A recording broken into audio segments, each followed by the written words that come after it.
when I would talk about noise in communication, this kind of psychological noise and this external noise that takes us outside of our own conscious classroom. So we're active participant here in our perceptual processing. Noise pulls us outside of that. It gets us in the hallway. Nothing good's happening in the hallway, okay? You got to stay in your classroom. Stay in your classroom. Stay in your conscious classroom, plugged in as active participant in your perception. So when I used to teach noise in the classroom, I used to show an image of like static on an old school cable TV. This old millennial 90s kid, I think was like the last of this era, the right? And so I would show that in my classroom. And here's the trick, okay? So what happens when noise gets us outside of our conscious classroom and gets us in the hallway where only destruction knows its way to you? Okay. What happens is it causes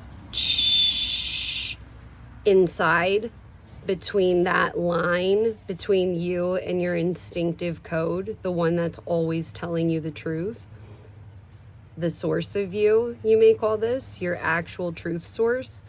That's that instinctive primal code that we are all hardwired with. What happens when noise affects us is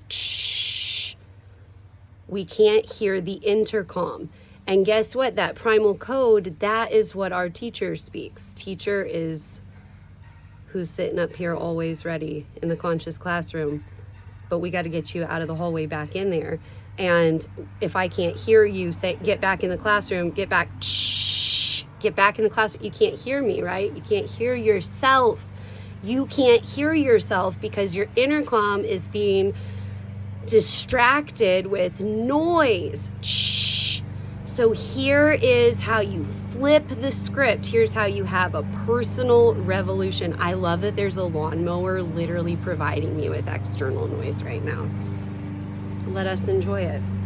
I'll take a sip of Coke. Okay, so we're going to talk over this lawnmower because noise is always happening. All right, and this is fresh awake. Like I just went from coffee to having a Coke. I had to have a Coke early. Usually I have an afternoon Coke, and this one had to come early because I've been having some crazy realizations in the restoration. And so here's what to do with noise. Instead of that noise coming in, that external noise comes in, pulls us out of our classroom, gets us in the hallway, the intercom now is affected. What we're going to do is we're going to recognize that. We're going to become totally aware of that moment. And it might happen like in a conversation. Like perhaps you are in a conversation and you start to feel like, wait, is what you're saying true? Or is what I know true? Like, let's get a little more realistic. So, okay, let's say you present an idea to someone in your life. I have this great idea. Here's my idea. And the person offers you doubt back in whatever form. They offer you doubt. And what it starts doing to your exchange and what it starts doing to that intercom is it starts going shh. And now my idea is shh. Oh no, is my idea good? Is my idea a good idea? Am I capable of having good ideas? What just happened? You were the one who presented that idea. And if it was met back with any form of doubt, and doubt likes to come in lots of forms, blame, shame, tame, right? Here's why you can't, here's why you won't, here's why you're not able to. It's like, here's why this will fail. It's like, wait, what?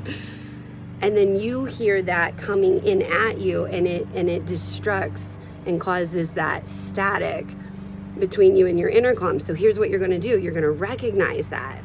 You're going to pause. right in that interaction, when your idea is what you utter and it's met back with doubt in any of those forms, you're going to go, whoa, shh, I hear that. I hear that doubt you're offering, and I'm not going to allow it inside. I'm going to stay inside my classroom, and I'm just going to turn you up to shh.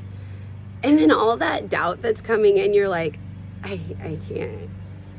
You can even nod. You can, you could head tilt.